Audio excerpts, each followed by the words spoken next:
কিভাবে ক্লাসরুমের মধ্যে দাঁড়িয়ে একদম অনেস্টলি ভুল করে শেখা যায়, তো আমরা সেটা আসলে করব আজকের এই ক্লাসের মাধ্যমে। তো এটা দেখতেছি যে ভুল সবই ভুল, এই সিজনের একদম প্রথম ক্লাস। সেই প্রথম যে ভুলটা সেটা আসলে কীরকম, সোডিয়াম ক্লোরাইডে হাইব্রিডাইজেশন হইতেছে sp3d2। আমার কাজ হবে এইটাকে তোমাকে স্টাবলিশড করে দেওয়া আসলে এই কথাটা যে ট্রু নাকি আসলে ফলস, আমার কাজ হবে হচ্ছে এটা। অ্যান্ড তোমার কাজ হবে আমি আসলে ভুল করছি কোথায় এইটা তোমাকে আসলে খুঁজে বের করতে হবে, আসলে ভুলটা কোথায় আর কি। সেই ভুলটা তুমি হচ্ছে এই ভিডিওর কমেন্ট বক্সে এসে ড্রপ করবা যে ভাইয়া ভুলটা আসলে আপনি এইখানে করছেন আর কি, বুঝতে পারছি? সো এই যে যেমন ভালোভাবে শিখাই দিয়েও শেখা যায়, বাট আমি ভুল ধরে ধরে আসলে শেখা যেতে পারে আর কি। এটা একটা একদমই এক্সেপশনাল একটা কেস। সো সেই কেসটাকে আমরা একটু এক্সপ্লোর করার চেষ্টা করতেছি আর কি। তো দেখা যাক কী হয় আর কি, এটাকে ট্রায়াল অ্যান্ড রান ট্রায়াল হিসেবে নিতেছি আমরা। সো সোডিয়াম ক্লোরাইডের হাইব্রিডেশন sp3d2 আসলে হওয়া পসিবল কিনা তার আগে যদি দেখি একটু আমরা যে হাইব্রিডেশন রেটে আমরা কী করি। যদি কোথাও দেখি আমরা স্টেরিক নাম্বার, যদি কোথাও দেখি যে 2 আসছে তখন আমরা এটাকে বলি sp হাইব্রিডাইজেশন। যদি আমরা 3 আসে তখন আমরা কি বলি, তখন আমরা বলি হচ্ছে sp2 বলি।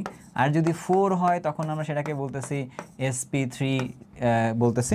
আবার যদি 5 হয় তখন আমরা সেটাকে কি বলতেছি, sp3d বলতেছি। যদি আমরা 6 হয় তখন আমরা সেটাকে কি বলতেছি, sp3d2 বলতেছি। M I right? ওকে, আচ্ছা এখন খুব ভালো করে জিনিসটা খেয়াল করি আর কি। শুধু এইখানেই না, এই স্ট্রিক নাম্বারের ব্যাপারগুলোকে আমরা অনেকভাবে এটা কানেক্ট করি আর কি। যেমন ধরো FeCN6 এরকমভাবে আছে। সেখানে এই 6 আসলে কি, এই 6 হচ্ছে সন্নিবেশ সংখ্যা। এই 6 হইল কি সন্নিবেশ সংখ্যা। কার সন্নিবেশ সংখ্যা? এই যে এই আয়রনটা সন্নিবেশ সংখ্যা হচ্ছে এখানে কত, 6। তো সন্নিবেশ সংখ্যা যদি 6 হয় তাহলে এই 6টা আবার স্ট্রিক নাম্বার সাথে ডিল করতেছে, তাহলে সন্নিবেশ সংখ্যা 6 হইলে হাইব্রিডেশন কত হবে, sp3d2 হবে আর কি। তো এটার জন্য হাইব্রিডেশন কত, sp3d2। আচ্ছা আমরা না শেখার কথা ছিল হচ্ছে NaCl, আমরা এদিকে গেলাম কেন আর কি, জাস্ট একটা প্রায়র নলেজ দিয়ে আসলাম এদিকে যে আমরা হাইব্রিডেশন কীভাবে আসলে খুঁজে বের করতেছি আর কি। এরকম স্ট্রিক নাম্বার দিয়ে খুঁজে বের করি, খুঁজে বের করার সময় গিয়ে আমরা সন্নিবেশ সংখ্যা 6 হলে sp3d2 বলছে আর কি। রাইট, ক্লিয়ার কথাটা? এবার আমরা লজিকটা এখানে গিয়ে ফিট করাবো আর কি, তখন দেখা যাক যে কি হয় বা না হয়। আমাদের কাজ হবে সোডিয়াম ক্লোরাইডে সুন্দর একটা গঠন আর্ট করা। আমরা 9-10 থেকে এটা দেখে আসছি সোডিয়াম ক্লোরাইডের একটা গঠন, এটা একটা ক্রিস্টাল আকারে থাকে। তো ক্রিস্টাল আকারে থাকলে এটা গঠনটা কেমন হবে, ক্রিস্টাল আকারে থাকলে এর গঠনটা আসলে কেমন হবে? ক্রিস্টাল আকারে থাকা মানে এর গঠন হবে হচ্ছে কীরকম, এর গঠন হবে হচ্ছে কিউবিক টাইপের একটা গঠন আসবে আর কি। তো আমরা সেই গঠনটা এখানে আর্ট করব। একটা কিউব গঠন করার জন্য এরকম করে 6টা দেয়াল থাকতে হবে, তাই না? সেরকম করে দিতে গেলে 6টা দেয়াল থাকতে হবে আর কি। তো 6টা দেয়াল আর্ট করার জন্য আমরা একটা ইনক্লোজ সিস্টেম নিতেছি। ওকে, নিতেছি আর কি। পাশাপাশি আমি আরেকটা কাজ করব এখানে, যে কাজটা দেখতে হবে আর কি ভালোভাবে, একটু আর্টগুলো ভালো করে খেয়াল করতে হবে।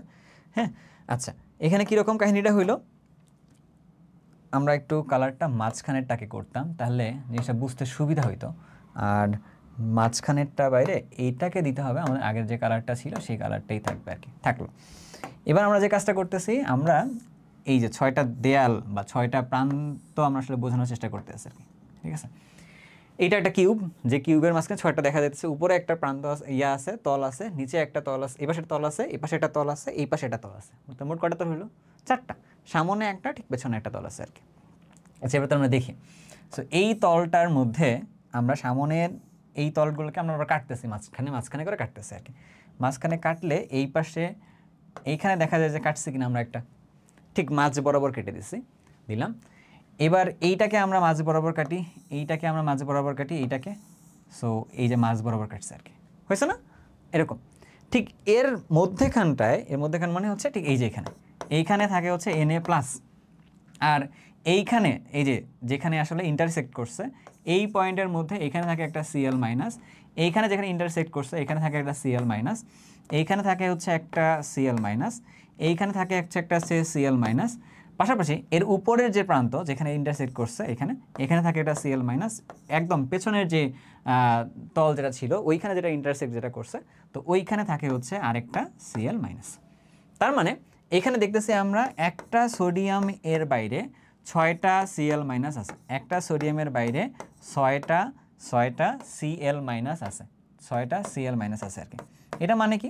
এটা মানে হচ্ছে এরকম, এই সোডিয়াম যে আয়নটা আছে এই আয়নটার সন্নিবেশ সংখ্যা হচ্ছে কত 6, সন্নিবেশ সংখ্যা 6 হওয়ার দরুন ও কী করছে 6টা সিএলকে নির্দিষ্ট একটা দূরত্বে রেখে এরকম একটা সুন্দর কাঠামো তৈরি করে থাকে আর কি। এই কাঠামোটা বা এই গঠনটা বারবার রিপিট হইতে হইতে হইতে হইতে হইতে সোডিয়াম ক্লোরাইডের একটা ক্রিস্টাল গঠন তৈরি করে।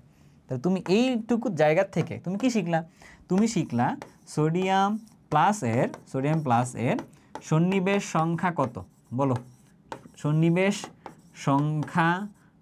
সংখ্যা হচ্ছে কত 6, সুন্দর করে কত আসছে 6। তাহলে সন্নিবেশ সংখ্যা যদি এখানে 6 আসে তাহলে এখানেও তো সন্নিবেশ সংখ্যা কত ছিল 6 ছিল।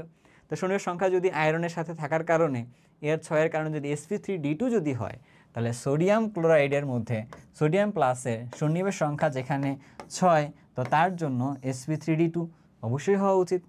ক্লিয়ার কথাটা?